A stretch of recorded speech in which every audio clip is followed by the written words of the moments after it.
Welcome back. It's episode 3 of Coast to Coast Rugby. Special episode today. Very special episode. We have got a guest, Ben O'Keefe, coming on to talk through all things law changes and I guess generally being a referee and what that's like at the top level. But I guess before we get into that, probably good to talk about some of the happenings. There's been a bit of movement around these summer tours. England have arrived in New Zealand, and I saw that Ireland have just touched down in South Africa. Is that right? Yes, the Ireland players rocking the high socks in the airport. I'm guessing that's like a compression, some sort of like recovery thing during your flight, I'm guessing. I'm hoping it looks so, funny, though. otherwise. All the comments on the TikTok of them walking through the airport is people being like, you have to tell us what's going on with the socks. It's so funny. Notoriously the most fashionable team in world rugby, the Irish. Listen, that Irish drip. What are we famous for? Flat caps. That's probably about it. It's better than the Aussies and the Akubra things. True. I'll bet Kiwis love a flat cap. That feels like a good match. Yeah, I don't think we can quite claim ownership of those. No, but then sometimes actually New Zealand's just put out they've done this full Adidas collaboration with a pair of gazelles and then like the tracksuit. So maybe we're going to see a lot of that happening. Okay. By the way, that jersey. Oh, very nice. It's so good. And I don't know if you've seen the pictures from the training camp. The trading jersey is so nice. It's got a collar too, but then it's almost like the 4 panels, different colors. Very nice. Okay. I'm normally not a fan of collars, but they've kind of nailed it. Like it just looks classic in a really cool way. Yeah, and I think the rollout on social media and stuff with it was so impressive. Amy McKenzie's got a bit of a Zoolander, that blue steel. I think he missed his calling. That's what we expect of all of our 10s here in New Zealand. No, I suppose you've got to fancy yourself, haven't you? Speaking of, I guess, the All Blacks, the English are here. There's been reports of them hooning around Queen Street in Auckland on Lime scooters. They've been really busy at food banks, at children's hospitals, volunteering. They even got themselves out to see the Warriors play in the NRL tonight. So welcome to the English men's rugby team. I hope you enjoy your stay. Not too much, though. You got to love it about, still international rugby tours. They still do a lot of fun stuff. I know with other big sports, maybe because stuff like football, because the athletes are so famous, you can't really do stuff like that. But seems like, because I remember when Ireland went to New Zealand on tour, there was that video. They went out the night after the 3rd test and Bundy Aki was robbing chicken wings off people. And it all feels just so they all feel so approachable. Do you know what I mean? Yeah, that was on Courtney Place in Wellington. A lot of not All Black, rugby scandals have happened there. I think that was where Tana Umaga hit his teammate with the handbag all those years ago. So Courtney Place and rugby players is not... Listen, that is rugby heritage is what that is. That's history. That absolutely is. Well, speaking of rugby heritage, I think the food bank that they were volunteering at is one that Sir Michael Jones runs. Okay. And Jamie George was saying, I was pretty stoked to get a picture with Michael Jones to send to my dad, So that's cool that they can have those moments while they're here as well. Absolutely. Yeah, you love to see it. And also, while we're on rugby heritage, I mean, it's probably a bit unfair to describe Curtly Beal as heritage. He's still playing, but the elder statesman in the Australian camp, you told me he's picked up an injury. Yeah, I just saw some literally 10 minutes ago clips of him hobbling off the field, being essentially carried by 2 members of staff in club rugby. And it looks like he's done some damage to his leg. So from very high to very low, very quickly for Curtly Beal, I think. And I don't know what that means for the Wallabies. Who would they bring in?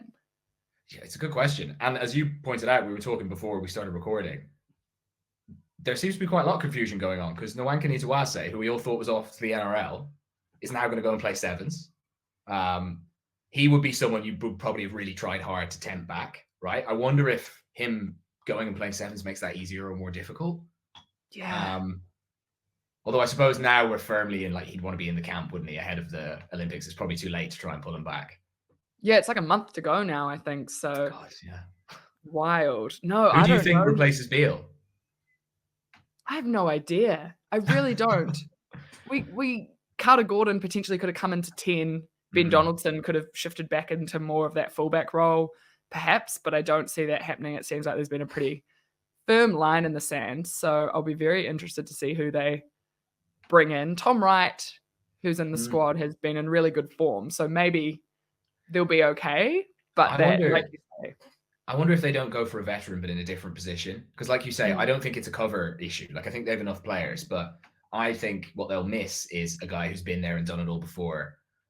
So I don't know what kind of veterans are knocking around in Super at the moment that Australia can pick, but maybe they break their own rules. I mean, it's not like a set in stone rule, but Schmidt said that he wanted everyone to be based in Australia in this squad. Maybe they go outside that. Bernard Foley was on Coco a couple of months ago. He wasn't campaigning, but the hosts were all campaigning for him to have a place in the squad. So who knows? Bring back Bernard. And a quick one on the sevens. Because Michael Hooper, it sounds like he's going to be in as well. Yeah, it sounds like there's all these sort of rumors and leaks coming from a camp that I believe the Aussie Sevens team did. They were in Fiji and then they went to Darwin, and I think they've had their final selection happen there. And the press is leaking that Nwangani Tuase will be there, as will Michael Hooper. But we thought he wasn't really in the running. He didn't have that strong of a season on the circuit. He didn't actually play that much. And then he was announced in a commentary team for the Olympics for an Australian TV network. So all signs were pointing to this guy's not making it. And now it seems like he is in the squad. So huge. We might finally get to see our Antoine Dupont, Michael Hooper matchup, maybe. I would love to see that. And with Nwangani Tuase, what's the deal with the NRL move? Like, is that off? Is that on hold? What's the background? No, so he's still, because NRL's going at the moment, it's mid-season. And so he's signed for 2025 onwards. So essentially, once the Pars got knocked out of Super Rugby, he was free agent. And so he's obviously decided to go to Sevens. But it sounds like his agent was definitely having side conversations with the Roosters, the team he's going to in the NRL, about him coming early. And now that he's been selected in the Sevens team, that won't happen. But there were talks of him going early to the NRL. But we'll see him there next year. I should have looked this up before the call, but do you know, has he got any Sevens background, or would this be new territory for him? I don't know, but he's Fijian, so safe bet. Doesn't matter. It's in the blood. Yeah, absolutely.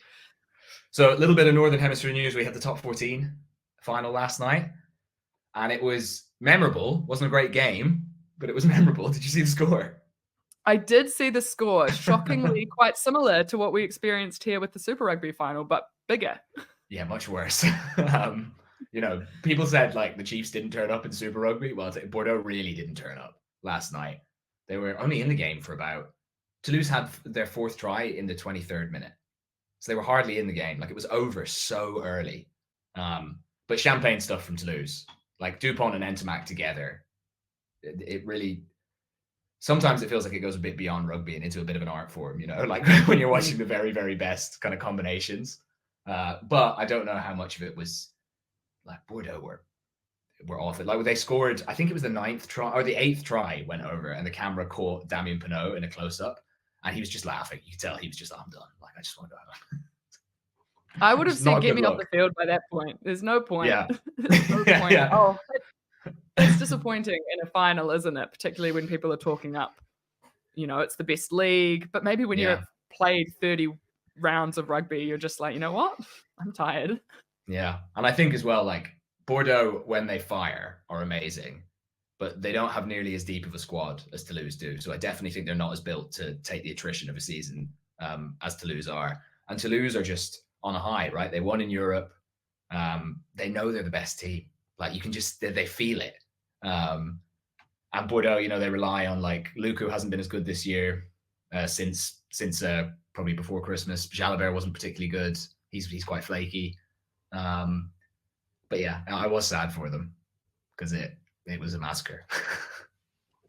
Painful. Hard to watch. The final play of the game is Bordeaux giving it one last try, right? The clock's in the red, but they're still desperately trying to score. And they get probably a meter short, and Buros drops it. And Toulouse could have just kicked it out, but they literally went 100 meters and scored another try. Like, real insult to injury, rubbing salt in the wounds. It's kind of messed up. Well, you know how we were talking in the previous episode about maybe the South African team against Wales, they didn't really have that kind of, we're going to grind this into the ground and make things so much worse for you. Toulouse had the opposite. They were like, I don't care. You're getting mashed. Sorry. Having watched both, I definitely prefer the South African approach because I felt so sorry for the Bordeaux players. Just watching them get, when I played in school, I went to like a terrible rugby school. It took us, I think, a year and a half to win a game when we were really young. So I've been on the wrong end of a few of those, and it's not nice. The only difference is when it's professional, the ref can't blow it up 20 minutes early and spare your blushes. That used to happen to us all the time. Sure, the ref was like, I'm a bit bored too, guys. Oh yeah, for sure. Like, who is this helping anymore? Why would I keep this going? But yeah, God, my poor dad used to come to all the games. That's dedication. That is the life of a parent. The life of a parent is right. And look, speaking of refs, let's get into it. The Ben O'Keefe interview. I do want to apologize to Ben because I almost destroyed the video. So the format's a bit weird, but it is safe. And it's a great interview. He was really good, wasn't he? Oh, he was so generous with his time, but also with the information he had. And you really realize from speaking to an expert in their area, like he could just answer everything. And he's so thoughtful. And it was great to get a little behind the scenes into what happens at those kind of World Rugby forums and how they end up in the places they do in regards to the law. Exactly. Whether you, however you feel about the law, it's a weird thing where it comes out and you don't get to be in the room for all the discussions. So it is fascinating to hear from someone who's actually been inside the room. And like you say in the episode, I think it definitely cuts against maybe some of the more popular narratives on social media when people talk about law changes trying to hurt specific teams and stuff like that. Not to say that the outcomes probably affect different teams differently because of how they play, but that's the challenge of the game. You've got to coach around it and you've got to find a new way to win, right? So I think he gave us a lot of insight on that.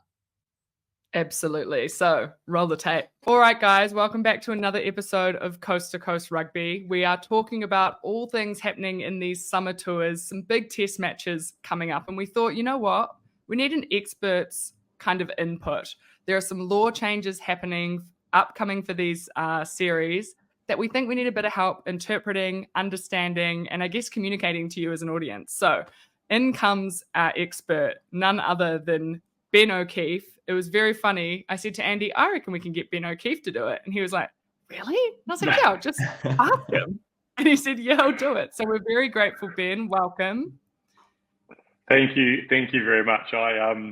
It sounded very easy just to get me on these types of things. But I love being involved in footy chat, especially with some changes coming up. And like as you'll see, like I really try and put myself out there to engage fans in rugby, just to, about the laws in the game, and it's one of my loves of the game as well. So I don't know if I'd say I'm a complete expert, but I definitely know the direction that we're going in, so I can explain to you as much as I can, hopefully, and hopefully it helps some understanding of what you might see in the summer series.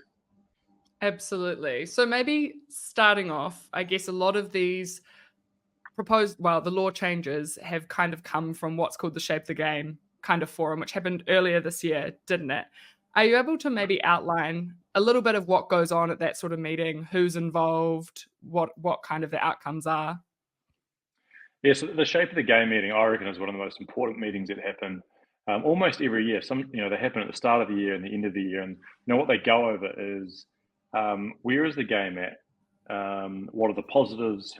What are the negatives? And what do we need to change in the game to improve it going forward?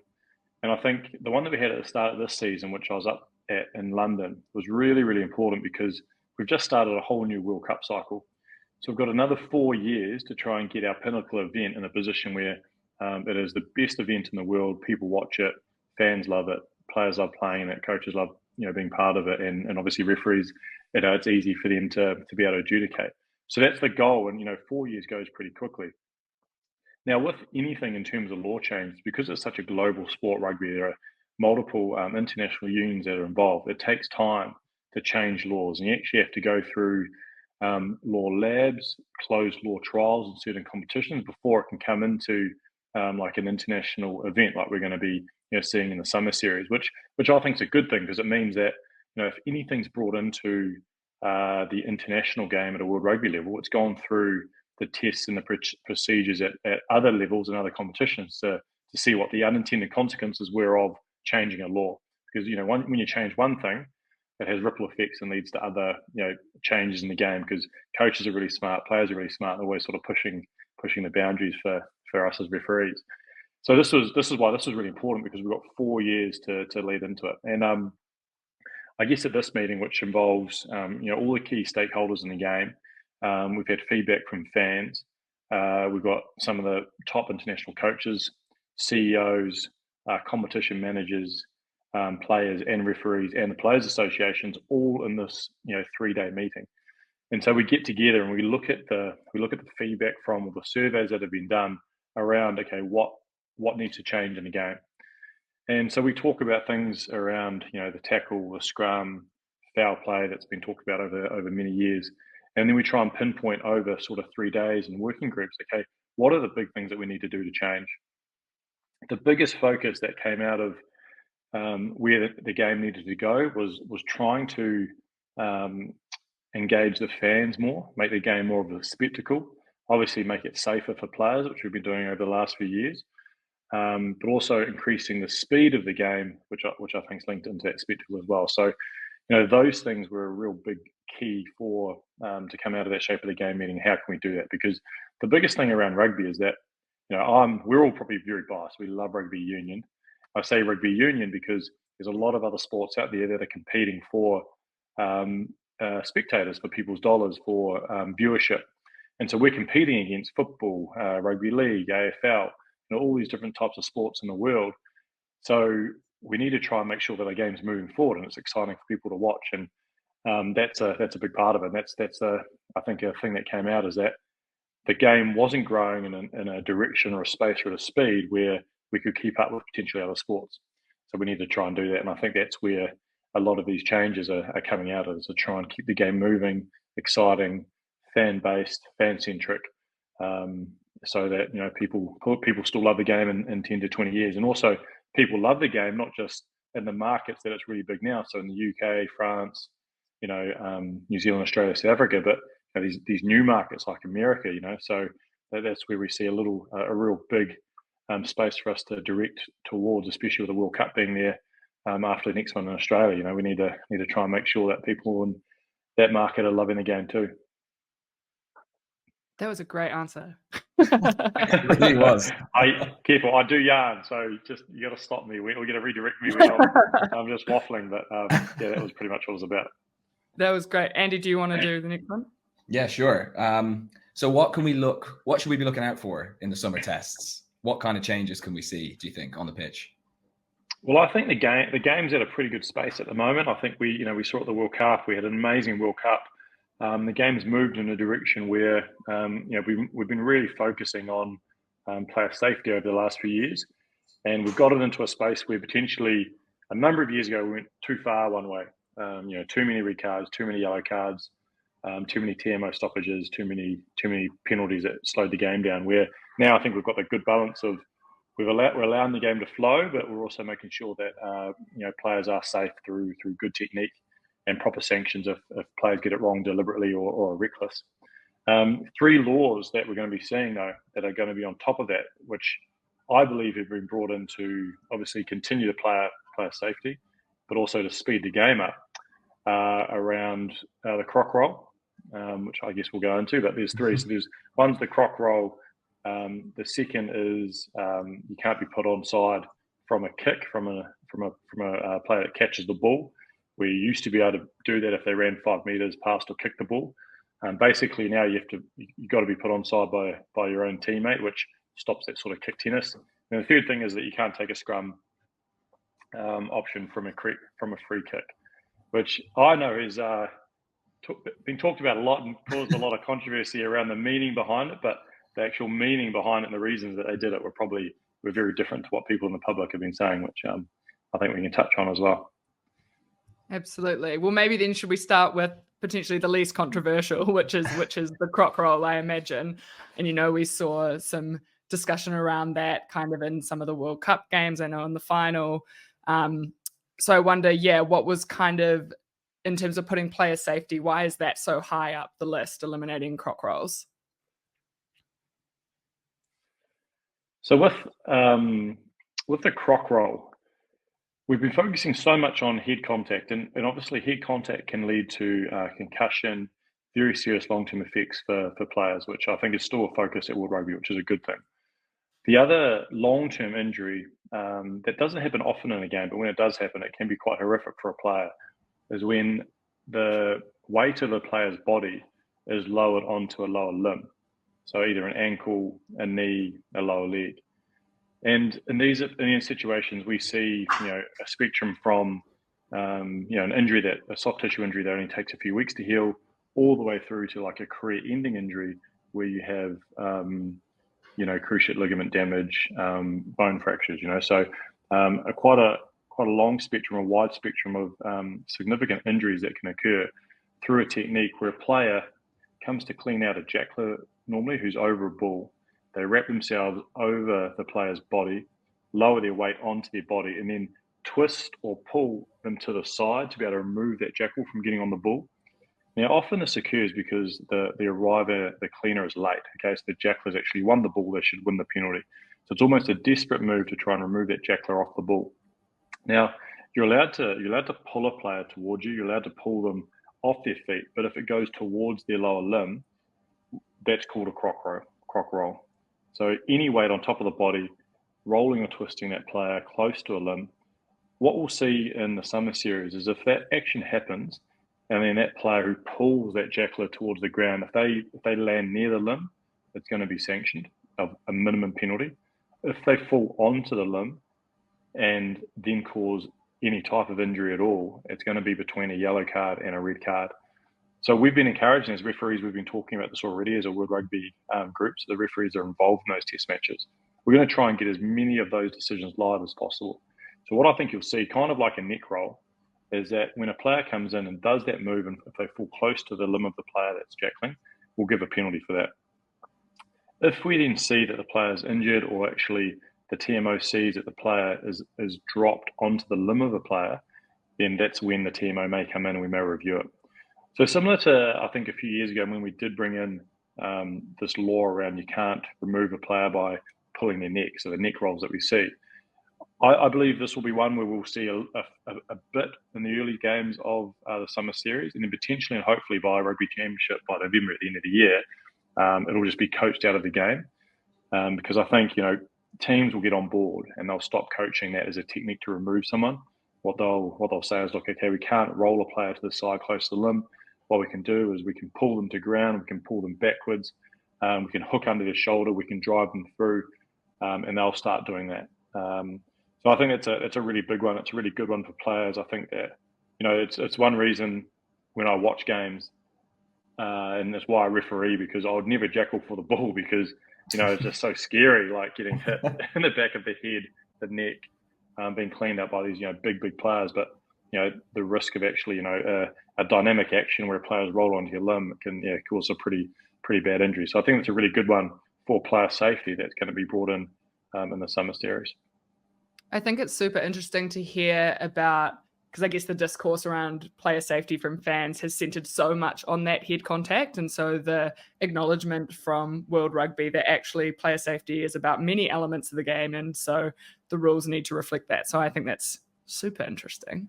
I think so. And I think like we're in a place where the head contact's been so focused on, and we've gone through the head contact process and we've adjusted that over a few years. I think we're in a really good space around that. So, if you haven't bent at your hips and at your knees, and you're not low and you're not wrapping, we're going to call that foul play.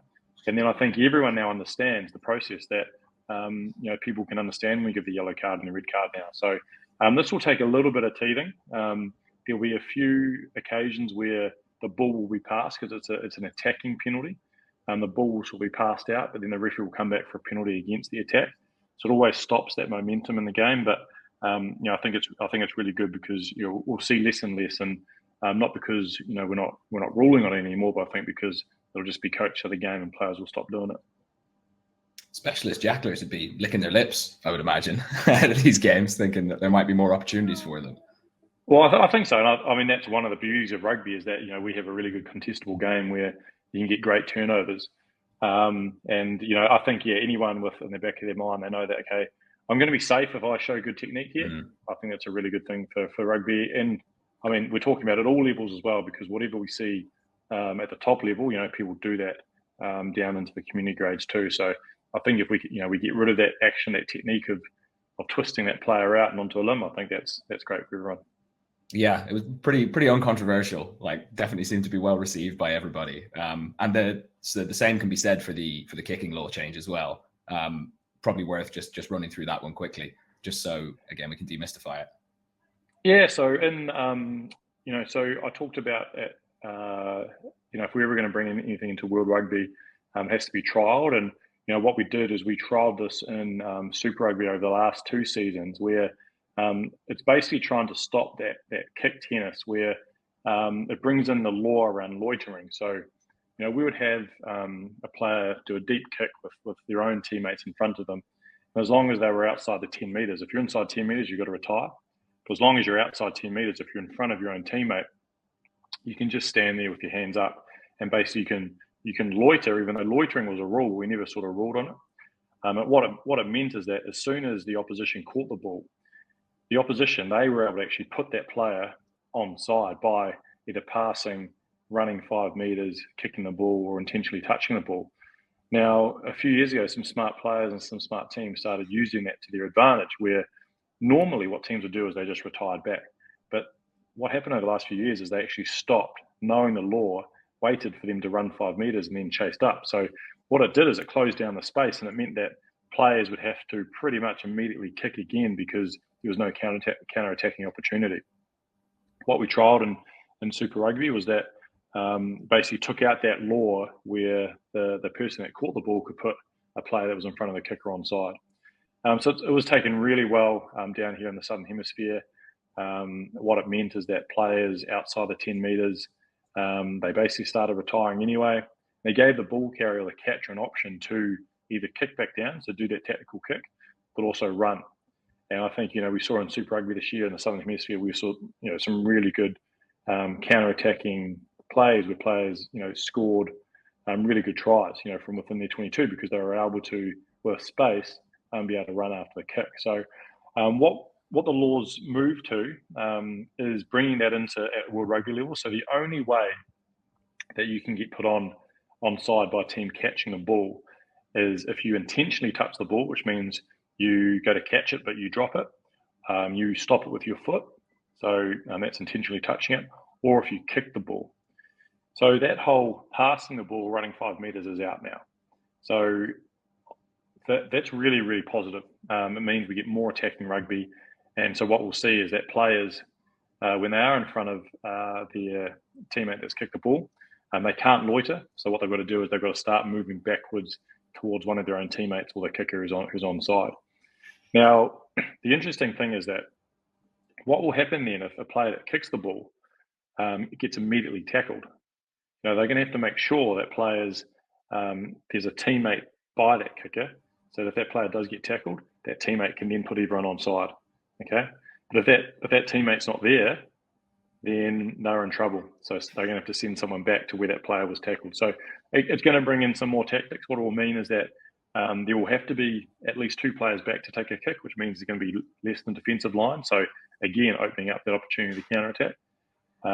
It's just a really, really good one. In terms of refereeing it makes it a little bit harder because it makes it a little bit easier because you basically, anyone that's in front of the kicker now, you have to identify, make sure that they're at least coming backwards and not loitering, and then making sure you're identifying, who's the kicker or who's the winger that they're sending out to put everyone onside. So, really, really good law that they've brought in for summer and one that will continue. Anti-loitering. We're anti-loitering. You're not allowed to loiter, which again is funny. Like in the law book, you've seen the law book is that thick, right? There's a lot of all these different laws that they blend into each other, but we've never really penalised loitering. So now you'll hear the word loitering, like it's a penalty. You're offside loitering. So it's an interesting one. But again, it's one that will be coached out of the game. Players won't do it anymore, and we just probably won't see it, which will be a good thing. So I'm just interested, like after all the decisions are made at the forum, what's the process of like getting the messages out to coaches? Or, I mean, I know some of them are there, but what's the situation there? Yeah, so I think, we get given all the statistics or all the data around, okay, where it's been trialled. And I know, you get competitions like Currie Cup in South Africa, NPC in New Zealand, even Super Rugby. Like there are all these different law trials going on at the moment. Even at the under 20 Junior World Cup, there's a lot of different law trials happening at the moment too. Around, for example, if you don't compete at the line and it's not straight, we can play on. You're only allowed one stoppage at a maul.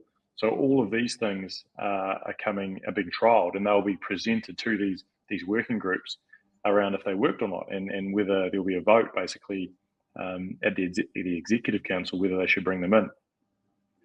And so once things are decided, it just gets sent out to all the unions around the world, players, the coaches, and the referees, and then it's just a case of it just gets slowly disseminated before a tournament. So, for example, the teams that I'm involved with, they'll hear from myself, but also from New Zealand Rugby as well.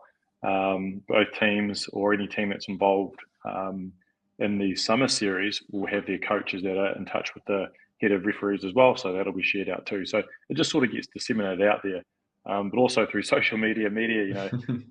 It's pretty hard not to know that there are these law changes that are happening, which are coming up in these games. Things tend to move pretty quickly, and we're talking about, I guess, how fans maybe consume rugby and the discussions that are had around laws, and we talk about, I guess, the kick tennis and that offside law. It feels like we know that people called it the DuPont Law in terms of it being, I guess, a loophole. We saw it become really prevalent. It felt, in my eyes, as someone who doesn't watch that much Northern Hemisphere rugby, it felt like it became very prevalent very quickly, and then World Rugby have kind of swiftly shut it down. So I think it's super interesting to think about, I guess, the cycle of how things are exploited or not exploited, and then how these rule changes are implemented, which maybe leads, I guess, onto the third law change that's going to be in place for the summer series, which is around free kicks from scrums. Do you want to maybe talk about what that is and what the actual intended reason for that is? Well, firstly, you need to watch way more Northern Hemisphere rugby, because it is pretty special rugby. It's really good, like Six Nations, European Cup. It's a lot of fun. It's exciting. But yeah, so all these, it seems fast, but it also seems pretty slow the way that these laws are trialled. And I think if you look at other competitions like the NRL, like rugby league, because it's such a condensed competition and it's just Australian Rugby League, they can actually decide if they want to change things just like that. Kind of like I mentioned at the start, because World Rugby and rugby is global, you've got to go through this slow process to get anything done. And I think that's because there's so many people involved, but also you want to make sure that we've done our due diligence around the law changes, so that those unintended consequences are found out. So, for example, like the kick chase law, while it's coming now, it's been in for 2 years in Super Rugby. So it's kind of 2 years ago, that's when we started talking about it. Now it's come in. But really, no one kind of really exploited it until probably a year ago, and then it sort of got riffed out of the game, and then so it kind of seemed maybe short as well too. So then this new law, which is that you can't take a scrum from a free kick, has really blown up, because obviously what happened in the South Africa quarterfinal, where the South Africans from a 22 from a mark, they decided to take a scrum. And my understanding from everything that I've read about it is that they were trying to move the opposition around the field, the big props in the front row and the forwards, so that they were actually going to be more tired, rather than just waiting for a mark which would just be kicked out to a line out, and they'd just be able to walk over to that. So the intentions around that from that team was actually quite interesting. The funny thing is that everyone is saying that because obviously it was South Africa won the World Cup, they had a strong scrum, that the reason they brought this law in quickly was to be able to try and weaken their scrum. But I was part of all the meetings. I guarantee you, it had nothing to do with that at all. It actually looped back into the idea of wanting to create more of a spectacle, to keep the game moving. These discussion points around dead time in a game of rugby and ball and play time in a game of rugby. And so we're trying to increase the ball and play time as much as we can. We're trying to decrease the dead time in rugby as much as we can as well, because the more time the ball is being thrown around in a game of rugby, is the more time that people are watching it, enjoying it. There's more chances, there's the ability for a try to be scored. So, at the moment we average in an 80-minute game about 35 minutes of ball and play. And, that is eaten up by things like, obviously, tries, walking back to halfway, resets in a scrum, walking into a line out, setting a line out up. So that's why we're putting all these shot clocks in play. One of the biggest things was that, and as a referee, it's hugely frustrating when, you make a really good decision for a free kick for either a pre-engagement or going early or instability. You go free kick, everyone goes back 10 metres waiting for them to take a quick tap. And then the team that's been awarded the free kick just go, oh, look, we have another scrum ref. And so everyone comes back in and we pack down another scrum, which takes another 60 seconds. So, in the minute, in the time that we've gone from original knock-on scrum, that's probably taken about, 45, 60 seconds. Then I've given the free kick for instability. That probably takes another 15 seconds for them to decide what they're going to do if they don't take a quick tack. And we've got another whole minute setting up another scrum. So, it's all that time. That's almost 2 minutes of rugby where, we could be, playing rugby. They could have had a quick tap. So the idea around that was nothing to do with, and then coincidentally in the quarterfinal, we had that scenario where they chose to take a scrum from a free kick because, I've never seen that happen before in a game of rugby. So the real reason was to try and make sure that, okay, if we have a free kick at a scrum, you can't take another scrum option. It's the same thing at a line-out. If you close the gap, let's not waste time by setting a scrum up that's going to take another 45, 60 seconds. You can't take a scrum, free kick, tap the ball and go. So I'm excited by this new law change. I think it's great because it will really speed the game up. And it's probably we're only talking about maybe 2 or 3 times in a game where that might have happened. But it's going to allow that quick tap to occur. Now, the biggest thing is that, okay, so people are saying, well, it's going to weaken a really strong scrum. So a defensive scrum then is going to purposely pre-engage to get a free kick because then we can't have another scrum. Well, yes, they may do that on the first occasion, but as a referee, we do have the ability to escalate. So at the next scrum, and we have about 12 to 20 scrums in a game, so they're not going to be able to do that every single scrum. So if we give a first scrum, for example, we give a free kick, the next scrum they infringe and they do the same thing at the scrum. So they're unstable or they go early, we'll go penalty. Now from that penalty, so we've escalated from free kick to penalty. From that penalty, obviously they have the option of having another scrum. Obviously they can kick 3 points if they're in range, or they can kick the touch to have the line out as well. So we keep the game moving. But what it does stop is it stops the free kick. Okay, we're going to reset. We're going to have another scrum. And I think the way that we'll manage it as referees is that we'll escalate pretty quickly if we're seeing teams trying to depower a really strong scrum by purposefully pre-engaging or purposely going early, trying to win those free kicks. I think you answered all my follow-up questions. You've covered it all so well. So well. Maybe, I guess something I was wondering about is how do you actually, sorry, I just need to redo that. How do you, as a ref yourself, adjust to reffing in all these kind of different competitions, potentially under slightly different laws and variations? How do you keep yourself straight and know, okay, this competition, this is what I'm reffing?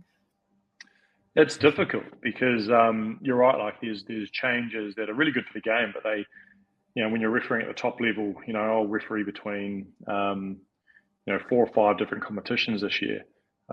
Six Nations, Rugby Championship, Summer Series, Autumn Series, Super Rugby, and PC. And they all have slight nuances around the laws that they're bringing in, especially this far up from World Cup. I think we get tighter the closer we get to a World Cup. So how do we do it? I think, at this level, we've got a really strong base of how we referee the game. So, we've done so much work on how we referee the tackle, the scrum, the line out to maul, the ruck, that we're always working on that and building on it. But when they bring in these 1 or 2 changes, we have the capacity to add that into our sort of toolbox because it's not too much of a massive change. I know like a few years ago when, they did bring in like a whole new thing for us to look at, like the neck roll. Yes, that did take a little bit to work out because, when I'm refereeing the tackle, I see a jackler over the ball, I'm really focusing on like side entry and whether the player's actually lifting or not. But we have to actually add in a new picture to that jackal picture around, okay, if a player enters, goes around the neck, pulls them to ground, I need to actually be watching for that. So you just have to train yourself. You have to look at clips. You have to have discussions with other referees. You have to talk about the language, work out, are you in the right position? Do you need to change your position?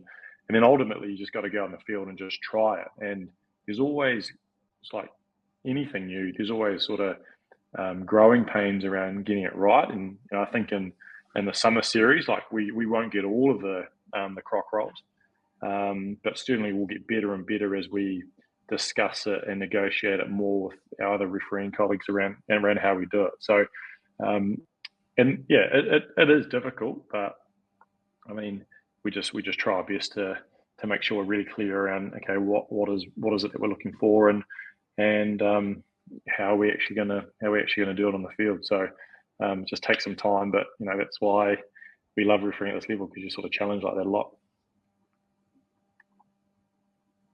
Ella, do you want to finish off the entire? All the good questions are from Ella. Mine are the stupid No. ones coming in. Oh no! The last one I have, I think, is not that interesting. I just obviously had a great time watching Whistleblowers on Rugby Pass and was really taken by Angus and his visualization clip setting down the scrum. And I was wondering if you had anything similar in your prep kind of toolkit.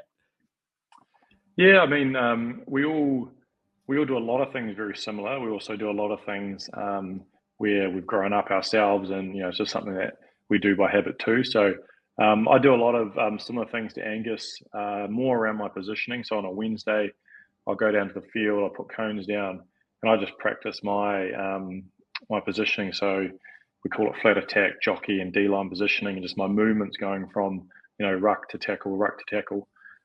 So I do a lot of that, and that's just really to ingrain subconsciously in my mind where am I moving and what am I looking at the tackle. In terms of like talking around scenarios like captains and yellow cards, I do a lot of that as well, but I'd actually probably just do that more in my room in front of the mirror, where it's a little bit more private, definitely not on the field. But all of it it's a case of you've got to practice everything that you do. Because when you see us on the field, and when we deliver a really good a yellow card in the way that we have to sell it and explain it, it's not off the cuff. We've all practiced it in a certain way. The way Angus moves around the field, as you've seen in that Whistleblowers episode, it's all practiced in a certain way, so that when you're out there in the heat of the battle, 80,000 people yelling at you, two of the best teams in the world, like battling it out, you don't want to be thinking about where should I be standing, where should I run to next, what am I going to say when I have to give this yellow card, because you're under so much pressure already. So that's what we do a lot during the week. But it didn't stop me from laughing when I saw him do it on Whistleblowers. I thought it was very cute. So, but that's why he's one of the best referees in the world, because he, and like all of us, we take very seriously how we prep for games and how we work on things that we need to work on that we find in our reviews. So I think I think everyone has an example of that. But I applaud Angus for being so public and open with it. You've kind of touched on it there, but I'm always interested, because that's insight even that it's so hard for a fan to understand. Like, you don't think about what referees are doing behind closed doors. Like, are there any other aspects of the job that you think fans really misunderstand or would be surprised to hear about? Well, I know that I've had, you hear these comments with people that go, oh, you just turn up and referee, don't you? And like, that kind of really grates me, because, we don't, like, a lot of us, well, all of us at that level are full time, because it is a full time job. Like, it's full time with obviously the travel that you have to do for the games, but prepare for a big test match. You got to put the work in during the week, so that anything can happen in the 80 minutes. Like, you can prepare as much as you can for a game, but something always surprises you in a match. And again, like during the week, I'll make sure that I've worked on my positioning, my communication, my blueprints around every specific part of the game, the tackle. I'll look at the teams, and that all starts after I've reviewed my last game, around all the things I did well, the things I need to work on, my accuracy. So you just sort of, February to November every year, you're doing that every week, just so that you can go out and do a really good job, put a good performance on for the players, the coaches, and people watching, and be there to make the smart calls that people understand that are part of the law. So I think that's one thing. I think people just sort of think we get up and sort of just make it up as we go. But it's made it harder because we obviously make errors. Like no matter how hard we train, how hard we work, things happen so quickly, or things happen for the first time that you've never seen in a game. Like there's never ever a high tackle that's exactly the same. It's always slightly different. So the nuances around the degree of danger, the mitigation, the type of head contact, was it direct, was it flush, was it glancing? All these different things are occurring live in the moment.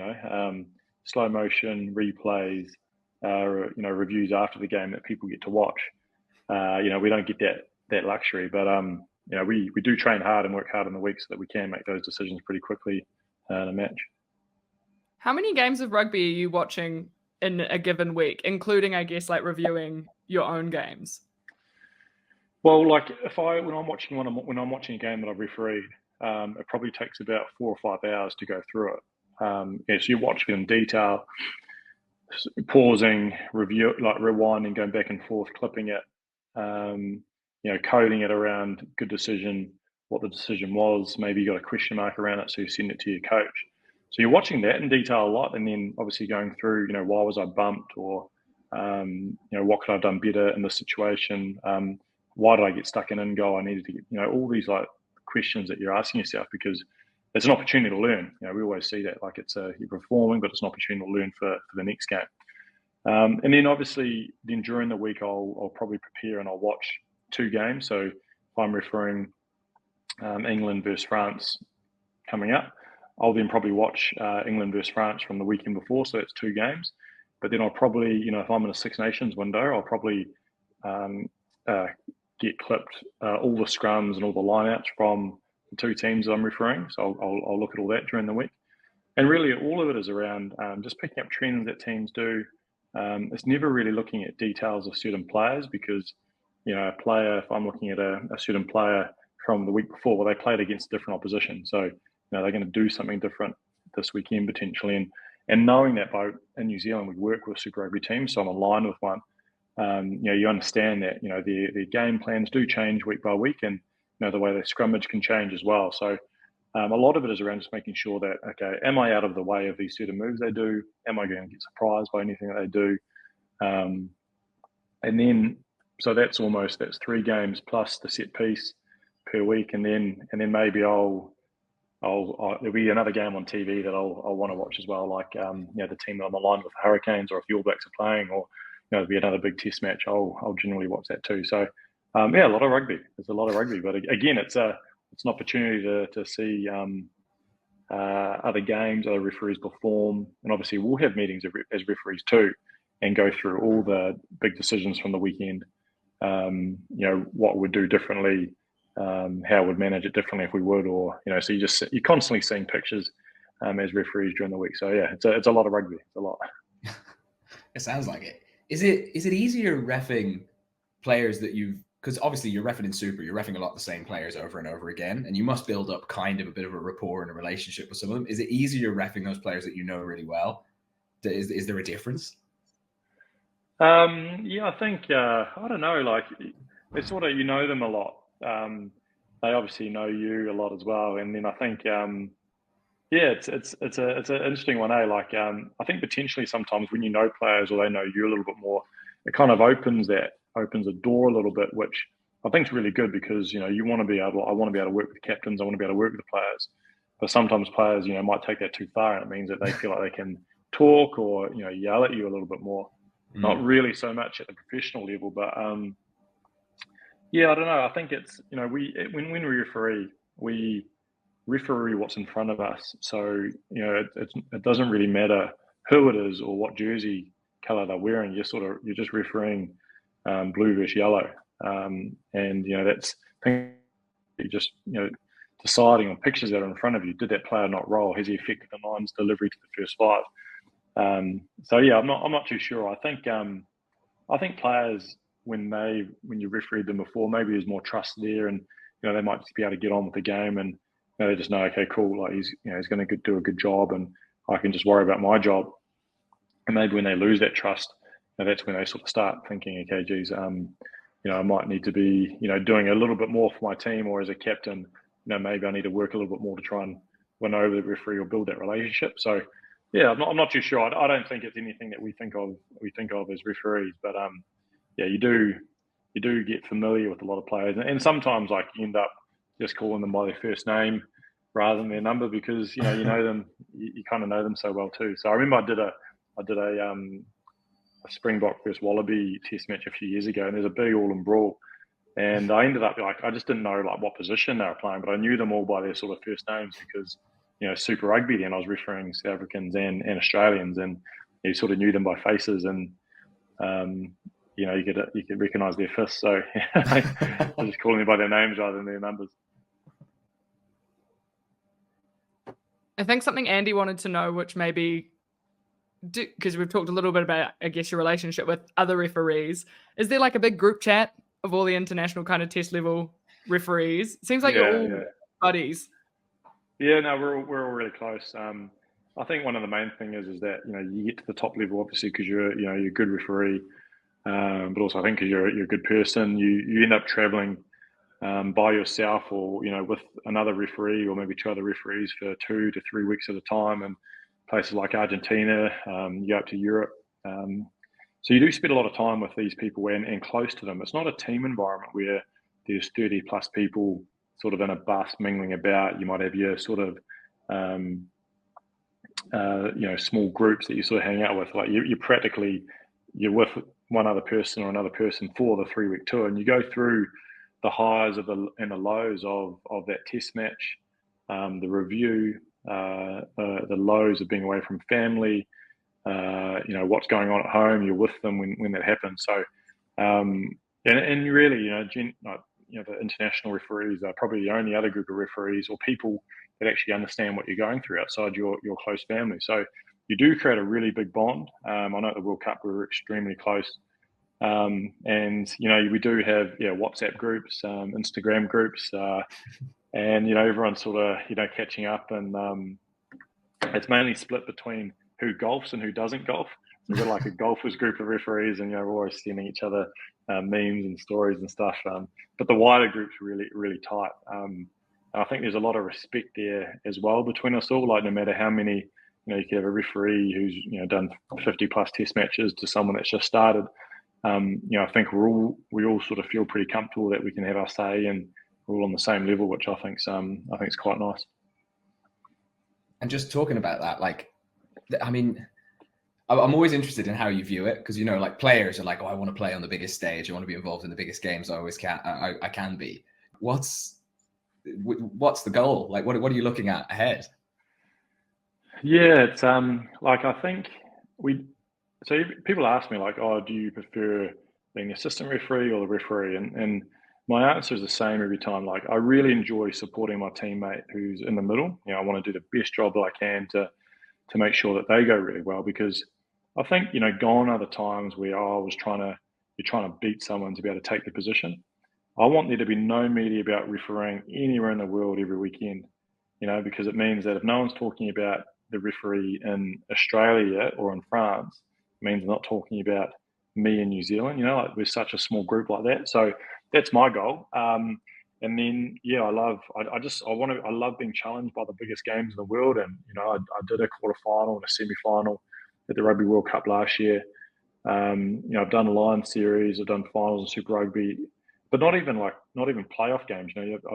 I'm lucky enough to be refereeing, some of the top games in the world, and that's what I genuinely love. And so what's next for me? I think for me, like there's always stuff to be better at, and that's something I learned at the last World Cup. Even though I was doing playoff games, I really saw, there was a real clear pathway for me to be better around certain parts of my game. So I'm kind of like, cool, I've got 4 years to be able to do that. So, I've been really focused on Super Rugby to, increase my accuracy, make sure that my balance of non-decisions between the attack and defense are in a certain way, make sure I'm getting the balance between, when I'm playing away from a collapsed scrum versus, penalising, good advantage. So all these things I'm slowly just continually tweaking. And I'm not going to jump to that level straight away, but I think over the next 4 years we'll slowly keep improving from where I was at to just keep being better and better, because I think that's something you can always do.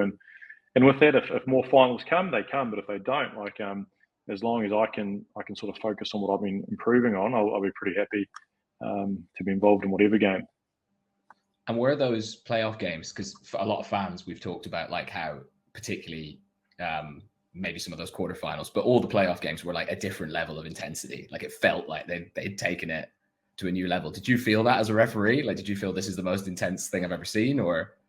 Oh yeah, big time. Yeah, like the World Cup was another level, I think, over Japan. Not another level, but I think just a different atmosphere. Like the Japan World Cup was incredible in its own right. The French World Cup was unbelievable because of just the fans and the travelling supporters that they had. Games down the south of France where rugby's really strong was just so cool. And then obviously home nation, and then going through, and the quarterfinals, semi-finals, and finals were just massive, because you had like 6 or 7 teams who genuinely could have were competing in those playoff games, and you saw that with how tight some of those games were. So yeah, they were. It was incredibly part of. I guess one question I was just thinking of when you were talking about the refs kind of all being together. I know this summer Holly Davidson is taking charge of the Springboks, I believe, as one of the first women refs to kind of take on being the main referee for the world champions. What advice would you have for her? I guess you've refereed the Springboks a lot yourself. I guess, comment on that and what advice you'd have for her. Oh, look, Holly Davidson's a great friend, and I think what she's doing for World Rugby is incredible. I'm a huge supporter of her. Refereed with her a lot. I think I've AR'd for her. She's AR'd for me, and she's probably one of those ones that is bringing so much to our group. And honestly, I couldn't really give her much advice at all. She's an amazing referee, and I love how. She's in a position where she not just has the confidence, but she's got the huge ability to referee these men's games really well, which hasn't really been done before. So we have some great female referees coming through in rugby, and I love how they're getting opportunities not just in the top women's games, but in the top men's games as well. And I really hope, and I think she will. She'll definitely be floating around that World Cup squad in 2027, which will be awesome. I've got one more. During the World Cup, lots of creators like us talking a lot about referees, right? Because appointments get announced a week out from a game, and then you talk about big crucial decisions. I know there's got to be a balance between obviously people have to be able to talk about decisions and talk about games, but when there's a big outcry on social media, do you feel that it makes you harder? Do you feel that it makes it harder for you to do your job? Do you feel that the conversation sometimes really boils over? It's interesting, because social media is such a big part of our generation, and I think the generations we go forward with. I'm big on social media because I'm trying to increase the access for people to understand referees, but also to understand the game a little bit more. But I've also had to step back from how much I read, especially around games, because no matter how strong you are, no matter how experienced you are as a person and referee, or how strong your mental state is, it's too hard. If you try and read all the opinions, a lot of them, I roll my eyes at because it's just inaccurate. It's wrong.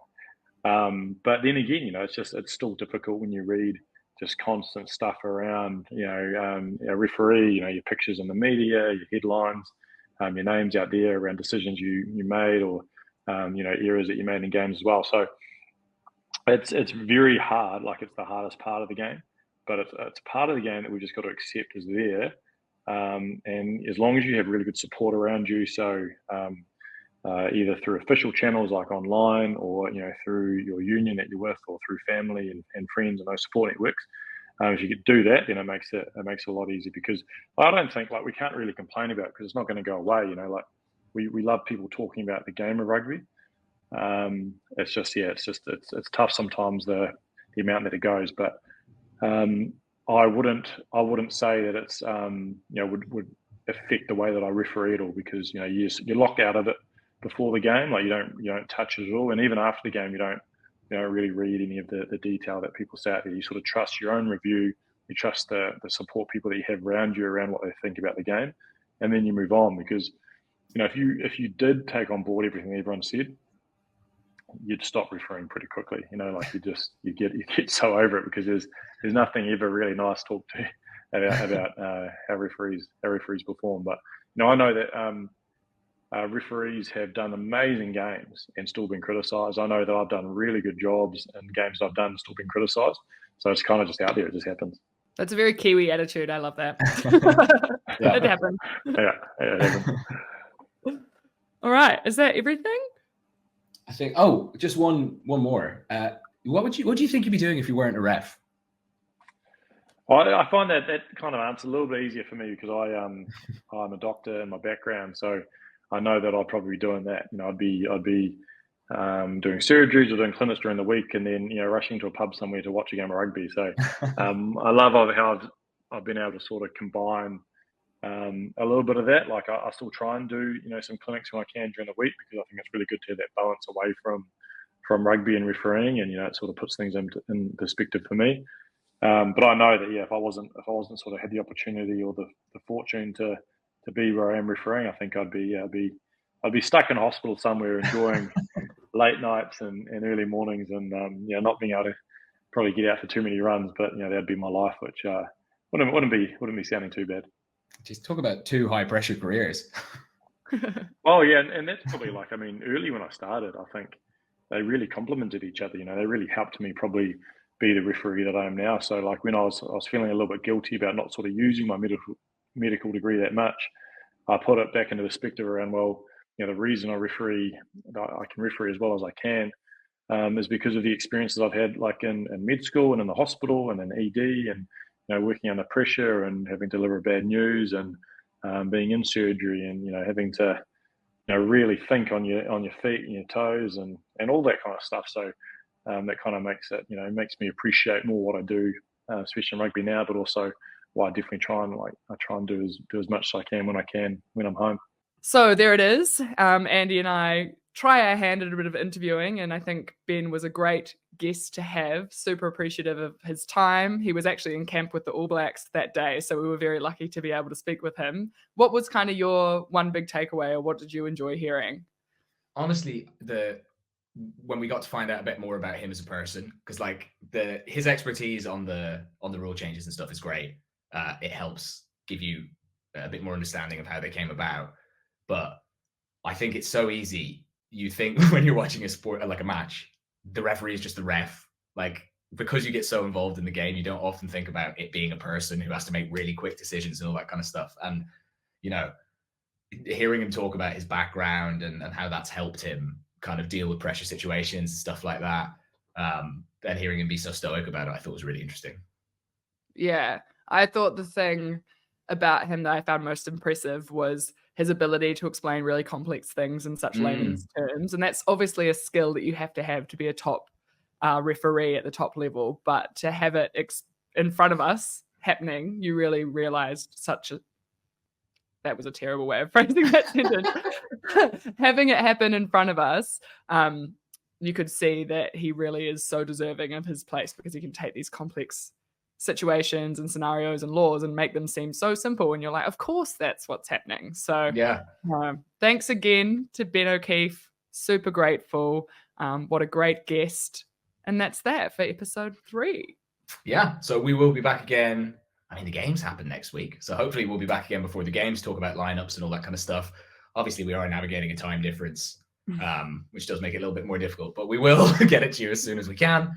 In the meantime, if you enjoyed the content, please give us a like, give us a subscribe. You can follow me and Elle on TikTok. Anything else? Thank you to everyone who's engaging in the comments. Lots of thoughtful comments, lots of back and forth. Super interested to hear all of your thoughts. So yeah, thank you for the support once again. Yeah, absolutely. We'll see you next time. See ya.